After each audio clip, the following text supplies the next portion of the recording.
Hello everyone and welcome back to the 343 Football Podcast. As usual, it's your host Jaffa and I'm joined by Qudama, Daud and Ali. How's everyone doing this week, lads?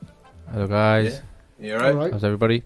Yeah, I'm good, and it's been a fun week as well because the Champions League is back. So we'll drive straight in. So we did a preview a few weeks ago, and then we did another preview again in the last podcast with the games coming up, and we've all been thinking about Barcelona PSG as this big game, and naturally a big scoreline happened, and it's the same old story of Barcelona getting embarrassed in the Champions League, except this time it's happened at home. So the Camp Nou has been a shield for them lately, where they tend to do okay in that leg, get embarrassed away.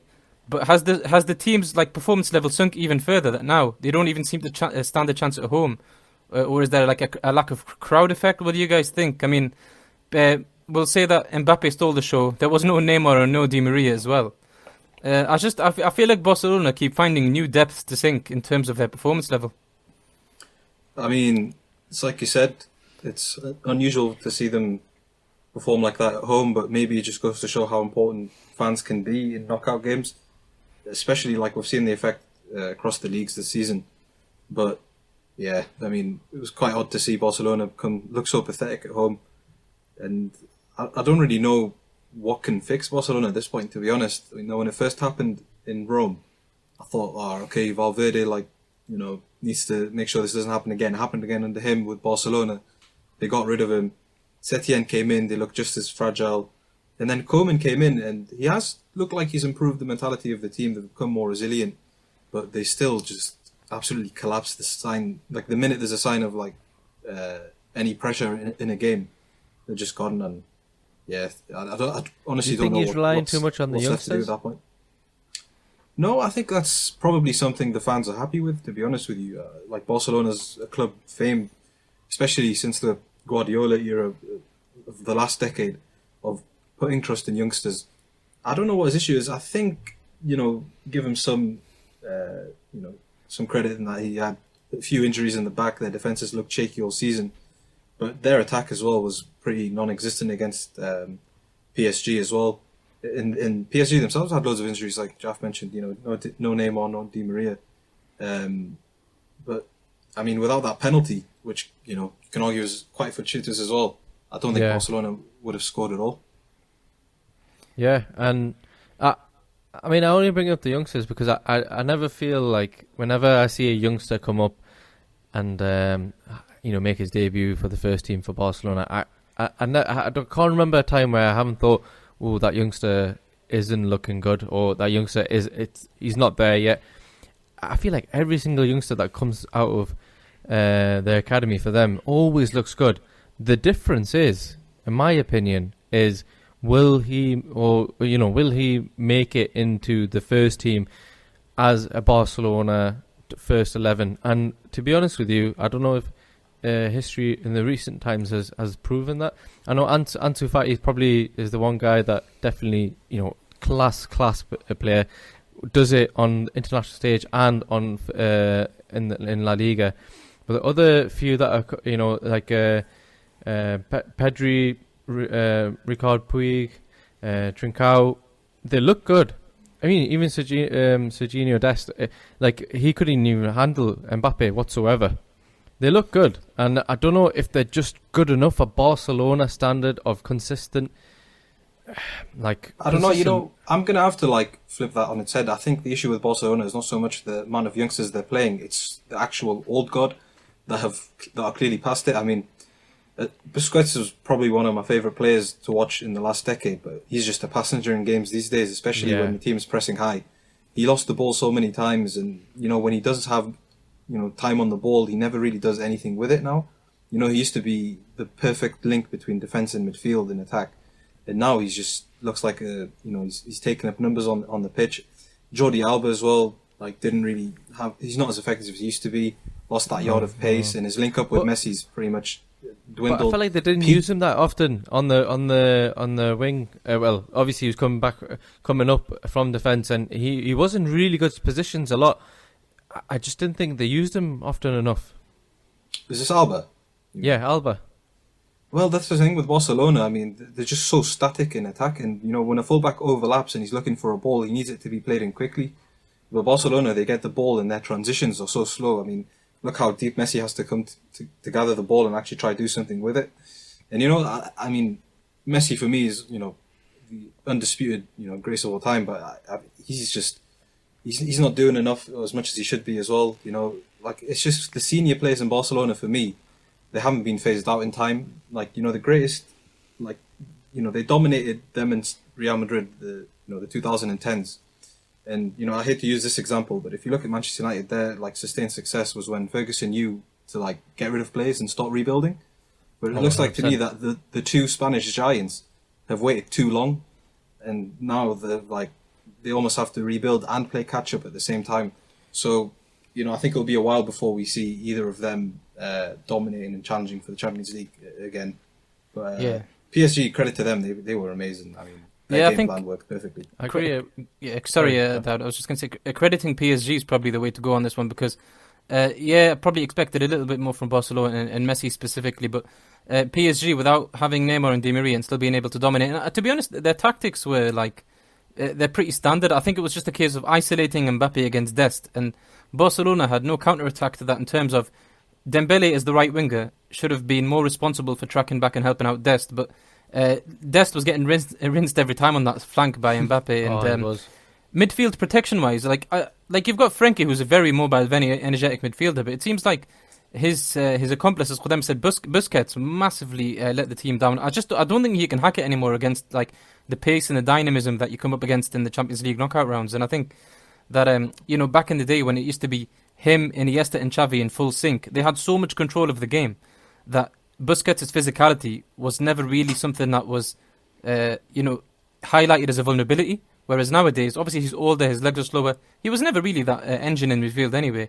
So I think that the lack of protection in midfield also helped PSG. And you've got to give a shout out to Marco Verratti, who absolutely dominated that game. Like, I know Verratti has had 100%. A big reputation for years and years now. I think he's been at PSG for like 7-8 years, possibly longer.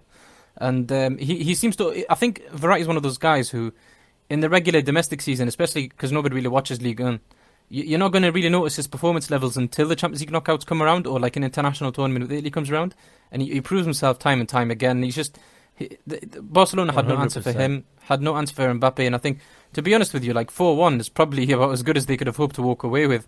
And for me, it's pretty much tie over already. I have to admit. Yeah, do you know what do you think of Paredes? Because Paredes played absolutely class as well.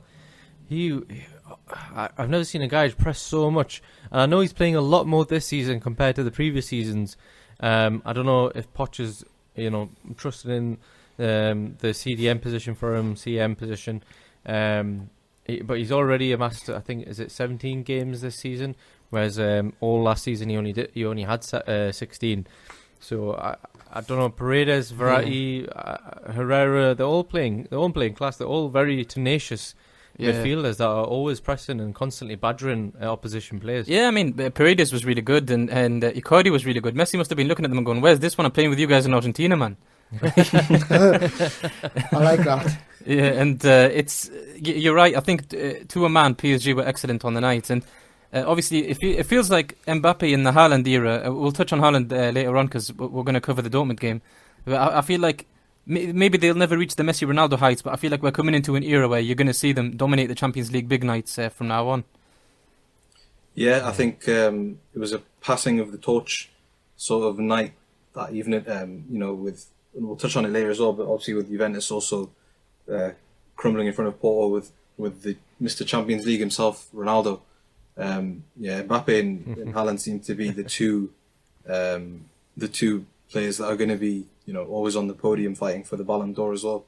So, I mean, like, you can't really ask for more of a landmark performance from a player who wants to establish himself as the next superstar of football than Mbappe did at the Camp Nou. I mean, that hat-trick was just almost perfect. The first goal, well-worked team goal, but the third goal especially, what a counter, what a finish. I mean, that guy, he's got it all. Like, Mbappe has to be one of the most complete youngsters. I got Thierry Henry flashbacks with that curler. It was such a. Oh, I know, the third one. It was a bit of a throwback goal, wasn't it?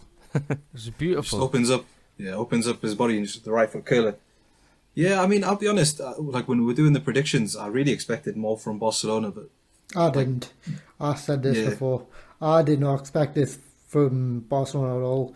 Kadama, you said, obviously, the previous episode, you said Barcelona are going to win. I can't remember what Jaffa and Dowd said, but I was like, I just don't trust this Barcelona team anymore.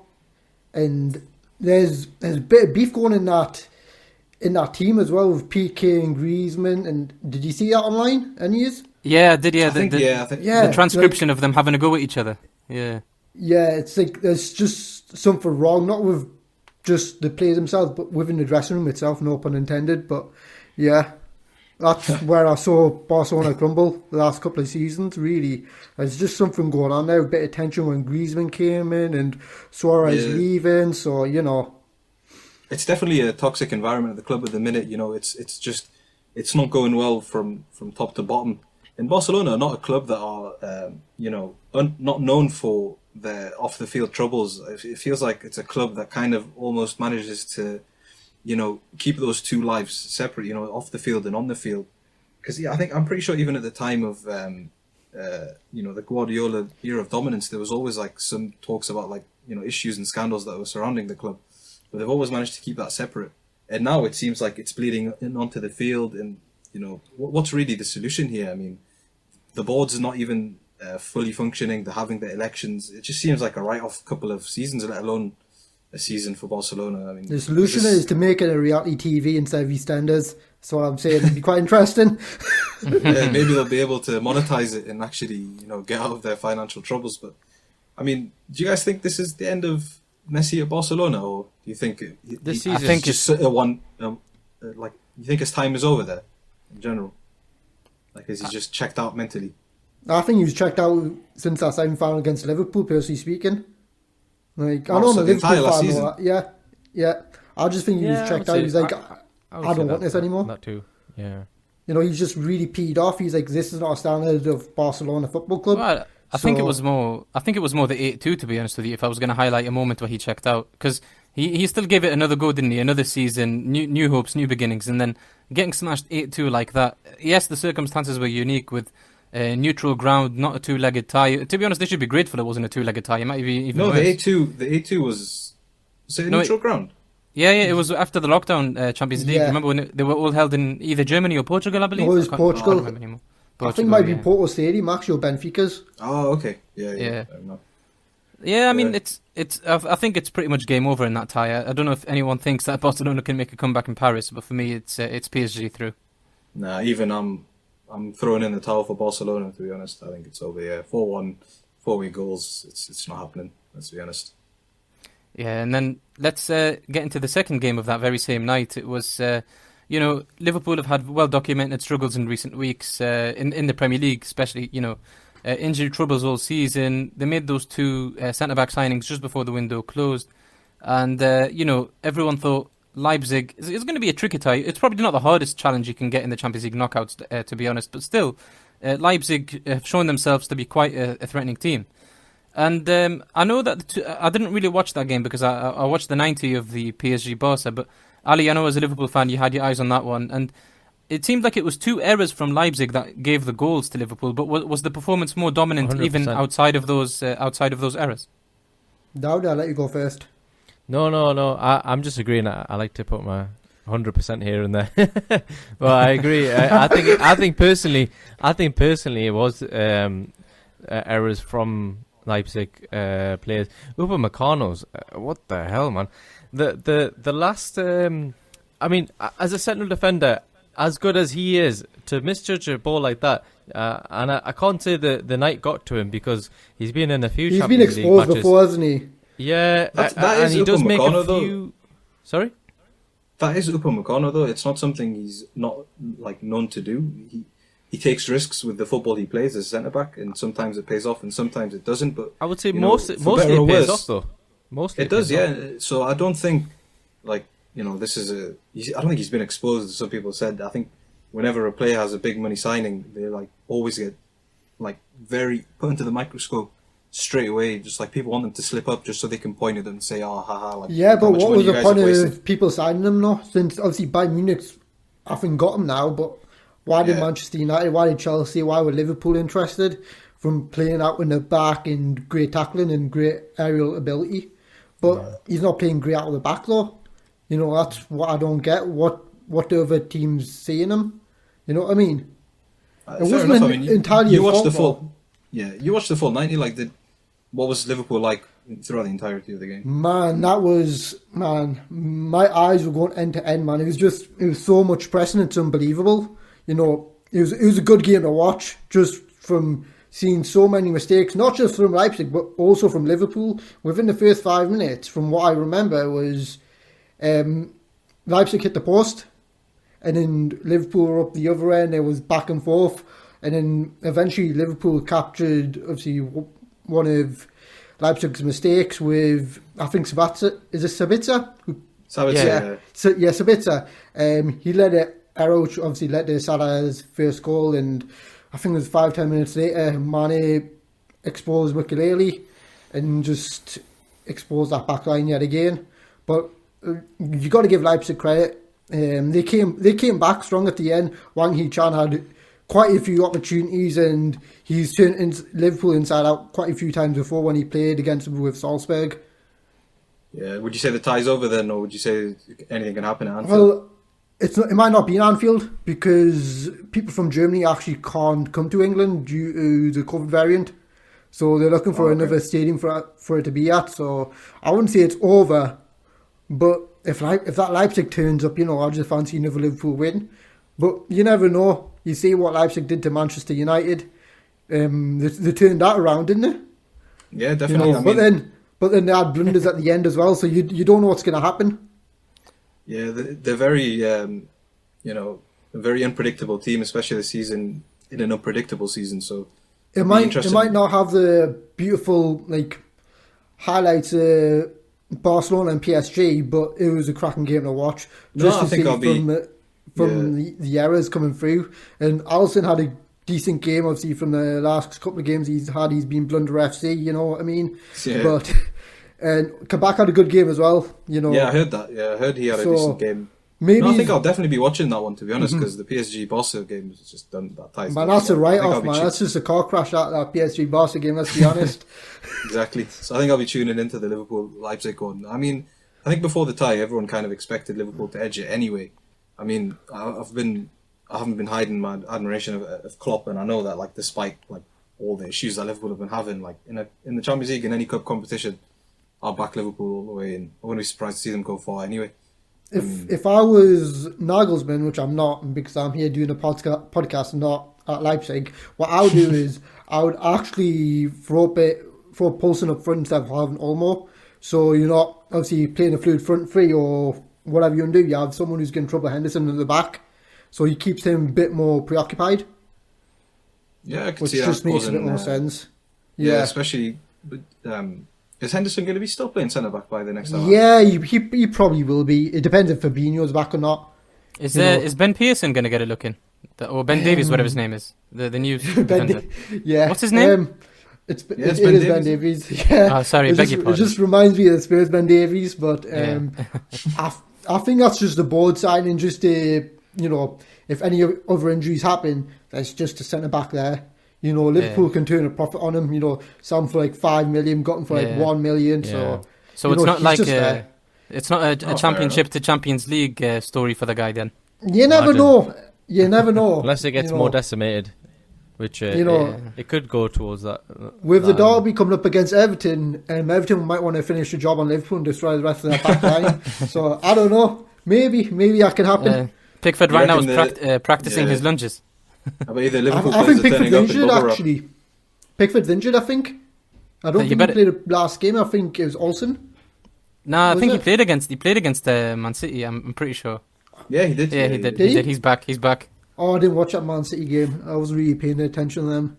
Nah, he's back, so you better be scared for your centre backs. That's what I'm saying. Man, what a fucking moron! What a freaking moron he is. Let's move on to Wednesday's games. So you had when we were doing the predictions, three out of the four of us said it's going to be Juventus to pretty much handle Porto easily. And then Ali said to us, don't discount Porto. They've got a threat, and naturally that threat showed itself within the first minute. A pretty comical goal with a nice bit of pressing from Taremi. They made it 2-0 at the very start of the second half as well, so Juventus sluggish coming out both halves. They got the goal, and it's a crucial away goal as well, because they just need... 1-0 at the Juventus Stadium is a very, very conceivable scoreline. Yeah. But how impressed were you with Porto, Ali? And you can gloat on this one since you made the correct prediction. They're just strong at home, really. That's all it is. I was thinking I could see a cheeky 2-1 or 2-0 maybe. And I did see that because Juventus haven't been what they are. This great Juventus side which brought Ronaldo, bringing all these quality players in, with Andre Pirlo in his first job as a coach of a Champions League team. You don't know what's going to happen. Overall, I think Juventus were going to win the tie. Yeah. But I just thought as a Stadio Dragao that, Porto were going to do the job over Juve. But Juve could have had that game. At the end, they had so many opportunities to equalise. Do you mean build on the lead? They wouldn't do one. No, they could have equalised because it was 2-1. That's what I'm trying to say. Sorry. He's talking about. Did you see? Look. Yeah. Stop thinking about Manchester United. Look, we don't need to talk about the Europa League, right? I know you're thinking about that. It's all right. Did you Let's see just Jesus talk about Corona's? thingy. Do you see Jesus Overhead kick Corona's? attempt. Oh my days! Imagine if I went in, but it was loved it. offside. Oh man, it was great. Yeah. Porto have an alright team. They've built good players from there as well. And they have a history of doing alright in European competitions. The last time they did well was obviously when Jose Mourinho done the dirty on Manchester United. Oh, beautiful. With knee sliding on the pitch. Everyone I loved that. loved it, man. I love it. Actually, you know what? If Mourinho gets sacked, I'd like to see him back in Portugal with Porto. I'm not going to lie. No, I think he'd like that. He's going to come to the Sir Bobby Robson club and manage Newcastle. One last club in England. That's how it goes. I think he's become England manager. Oh, I don't know England about manager? Nah, I don't think so. Nah, man, that's a cursed job, man. He doesn't want to take that. that. What about in the Juventus game? What did you guys think of the penalty incident? Was that a penalty for you? No, I don't think it was. I can see why, though. I feel like it was definitely controversial, but I don't know, man. Ronaldo, people were saying, like, oh, he was on his way down. It doesn't matter if he's not down yet and he gets hit. Then it's a pen. Given. I've seen it given, but Ronaldo was, like, so far going down, man. Like, he was 90% of the way there. It was like those old, noughties download progress balls where it gets to 99% and then it gets, like, abruptly stopped. It was that, man. Like, he was pretty much on the floor before he got wiped out. So I can see why the VAR, told the referee that it wasn't a clear and obvious error. There's no need to go to the screen. I personally thought the contact was made early enough in the challenge where it actually looks like it would have been a penalty, personally. I know what you mean. Like, in terms of the momentum, it looks like he's going down. Nonetheless. But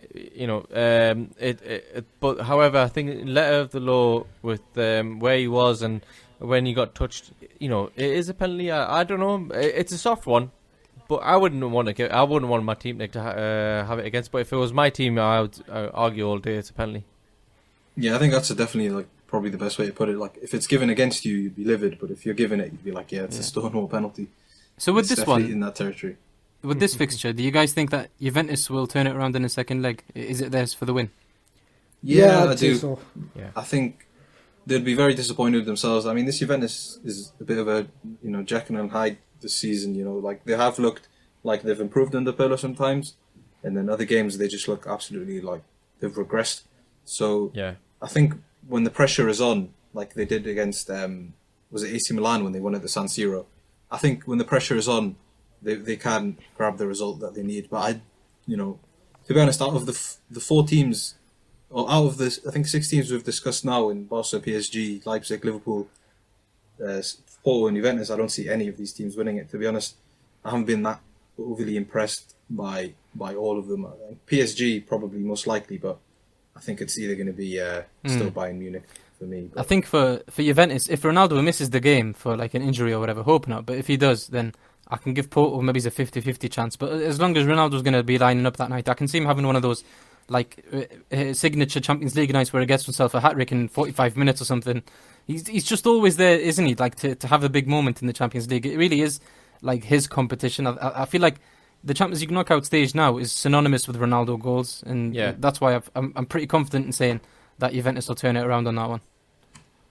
I have to agree with you. But that relies on Juventus' midfield actually creating something. I mean, we talked about that contentious penalty decision, but really a team like Juventus should not be relying on a referee's decision to go their way for them to actually get something out of a game.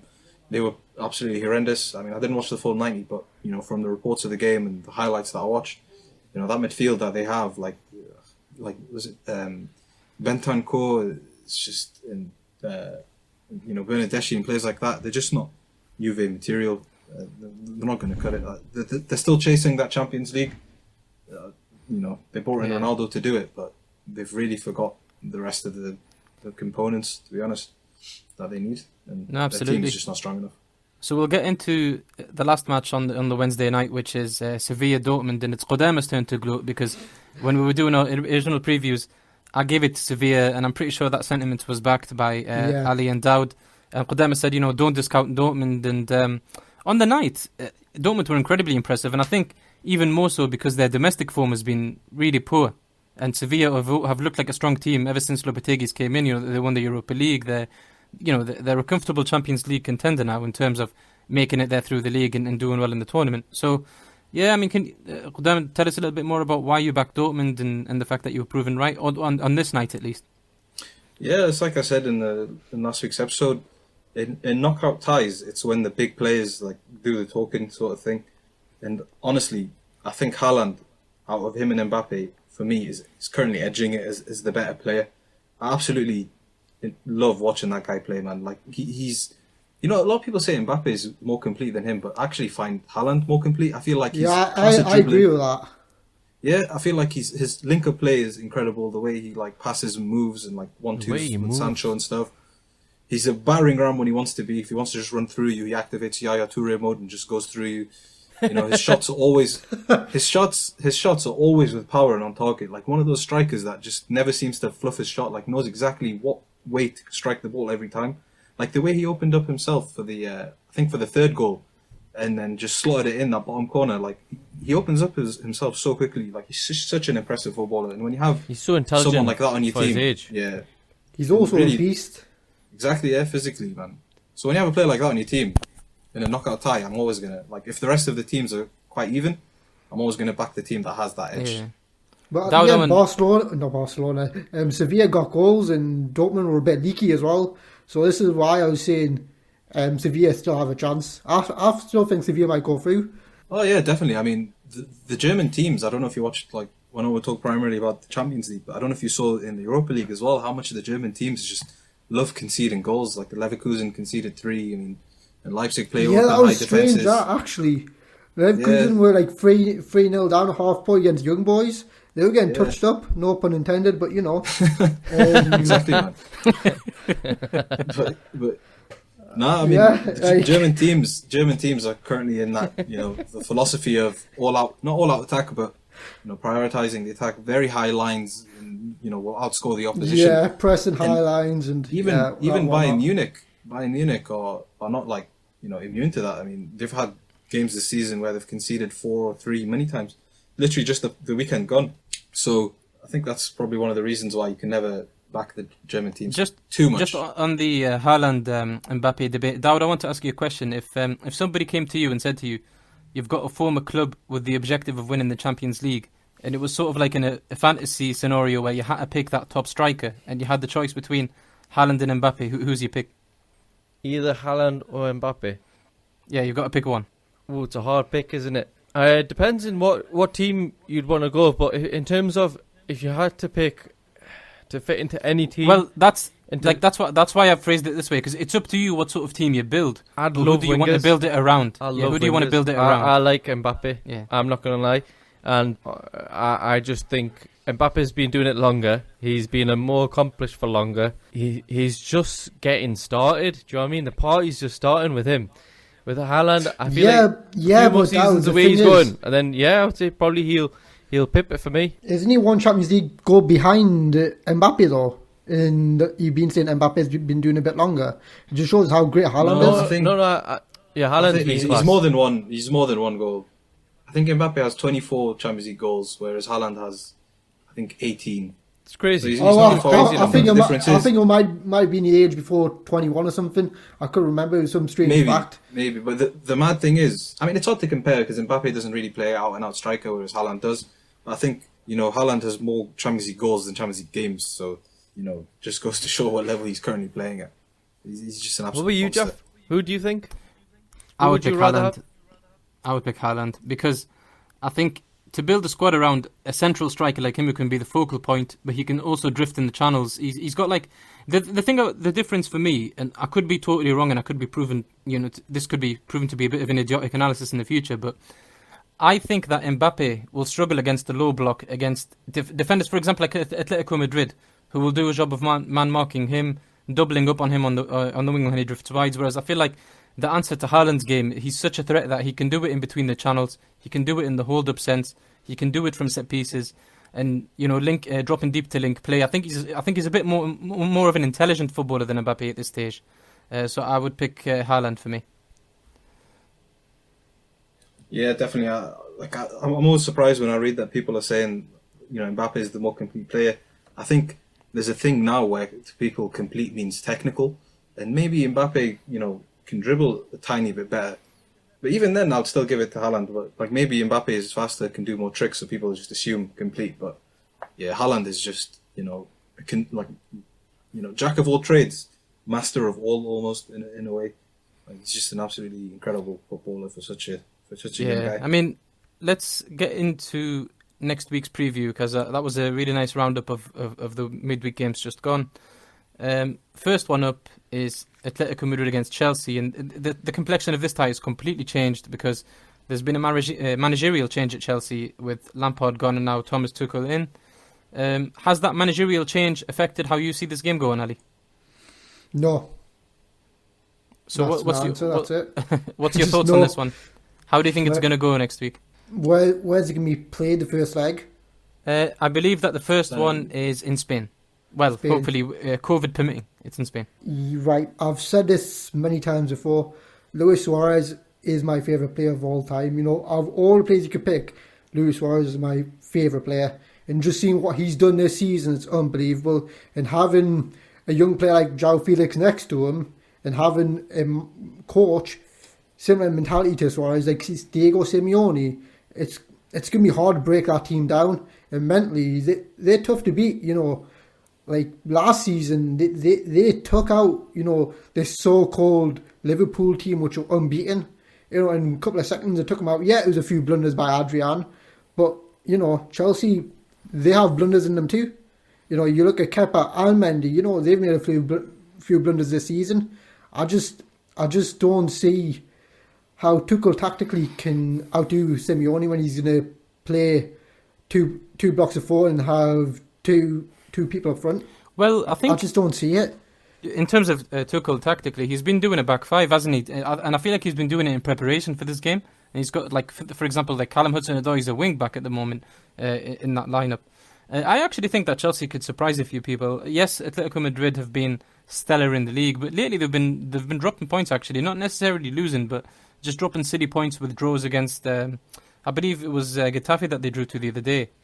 And I just feel like this happened last season as well when they dropped points. They dropped points against many teams last season. They were horrendous, but they still outdid Liverpool. And from just those games alone, I can just see him doing a job over Chelsea. I think the Madrid Liverpool have done that before. ties.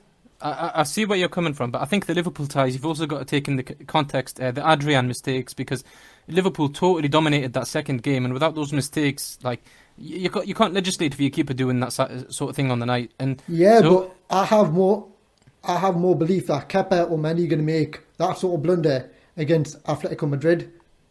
That's what I'm trying to say. I mean, I think you look at our back line, it's with Thiago Silva. Yeah, he's good, but I could see Suarez just beating him to each ball and actually getting the better of him. Yeah, I mean, for me, go on for that. Sorry. Yeah, I don't want to disrespect your favorite player of all time. He has been a bit of a he has a tendency to disappear in the Champions League, especially No, I get where you're coming from the here. knockout ties. So maybe maybe we can give him the benefit of the doubt and say, it was Barcelona, which it sounds weird that it was Barcelona holding him back because they've been absolutely Dreadful. crap in the Champions League, dreadful, really just awful in all departments in the Champions League. So maybe, Simeone can get him firing in the Champions League knockouts again. I do agree with you though. I think it's come too early in the Tuchel reign at Chelsea to be able to steer them in the direction that they need to go in order to overcome Atletico Madrid in their current form. I think this tie won't be the most high scoring. I think both teams, honestly, are quite boring. Like, they'll play pragmatic, and it'll probably be quite low scoring, especially the Metropolitano. So it'll probably be, I'd say, 2-0 Atletico. I can't see Chelsea even scoring, to be honest. I mean, I know Werner scored against Chelsea, against Newcastle. That'd be great if he scored against Chelsea, though, wouldn't it? I mean, I'd back him to score against Chelsea more than to back him to score against Atletico. Right, I'm saying right now, we're not on goal prediction right now. You're hearing it first here. I mean, just because he scored against Newcastle, who are terrible, I don't think he's turned the corner. I've got a lot more belief in Chelsea than you guys. I think for me, it's two reasons really. I think that Tuchel has had an eye on this fixture ever since he was appointed, and I think that he's pretty much shaping his tactics at the moment in anticipation of it. And I think he will have already got a really good scouting profile on Atleti just because he was already facing them in the Champions League as PSG and would have been aware of their threats. Chelsea, as a team at the moment, are definitely not as strong as they could be, but sometimes in the Champions League, like we saw with Dortmund Sevilla, you can just get a big performance from the big moment players. And Atletico Madrid, yes, they've got Suarez, but there's talent all over that Chelsea pitch. There really is. And Timo Werner as well. If, for example, Chelsea managed to get someone like Ziyech or Mason Mount to feed him in behind, he could really trouble that Atletico defence. And I don't think Atleti have an answer to that. Yeah, but they can be playing blocks of fours. I just can't see Chelsea going through, man. They're not ghosts, are they? They can't go through that back line. I just can't see it. No, I think Simeone's there's going more. to do one over Chelsea yet again. Let's give credit to the guy who screwed Beckham over. He's going to come back and he's going to horn Chelsea as well, and he's already horned Liverpool. Well, I'm glad that we're disagreeing because it always makes it more fun when the result comes out. So I'm going to back Chelsea, and you guys are going to back Atletico Madrid. We'll get into the other one on the night, and that's going to be Lazio against Bayern Munich. So Lazio winning 2-1. I know that you like Lazio because I believe you've been to one of their matches in Italy. Yeah, it was a bit crazy that game, but you can always develop an affinity to a team when you go watch them live. Yeah, man, Forza Lazio, man. I hope they do one over Bayern Munich. So are you saying that just from as a fan's point of view, or do you genuinely believe that they've got it in them to get something from that win? I mean, it is in Italy, the game, so unless it's played on a neutral ground, but I'm not too sure at this stage. But yeah. What do I think of that game? The Bayern Munich was so dominant. No, like if I'm ripping my heart out of this right now, right, and just thinking with my brain, Bayern Munich are just so good, but they can't be exposed. Immobile. This is basically a derby of the top two goal scorers of Europe last season with Lewandowski and Immobile. Really, who's going to get the most goals? And then you got Muller, then you got Luis Alberto. Yeah, Alberto is not at the level of Thomas Muller, but he creates good chances, and I could see him creating Bayern some problems, but Bayern's going to turn him inside out, let's be honest. Yeah, I agree. I mean, I'm backing Bayern Munich to retain their Champions League crown, to be honest. I think it's going to be a formality of a tie, I'm not going to lie. Yeah, it'll be interesting, the dynamic of the two top European goal scorers of the last season. But like you say, it's too big of a job for Lazio to do. And they haven't looked the best in the league this season as well. I think they were stronger last season. And so... No, I'm just looking at there's a chance for an upset. I'm just looking at the Serie A table at the moment just to see how they're faring. And they're only 3 points off third, so although they don't have any title aspirations, it's not like they're having a disastrous season domestically. I do think that... No, fair enough. Maybe I was thinking back. I haven't looked at the Serie A table in a bit. I'm pretty sure they were 7th. But no, they are 7th. They are 7th. But it's of... such a cluster of teams. Right. It's just 3 points off third. Obviously, Roma has got a better goal difference there, so they'll still need some work.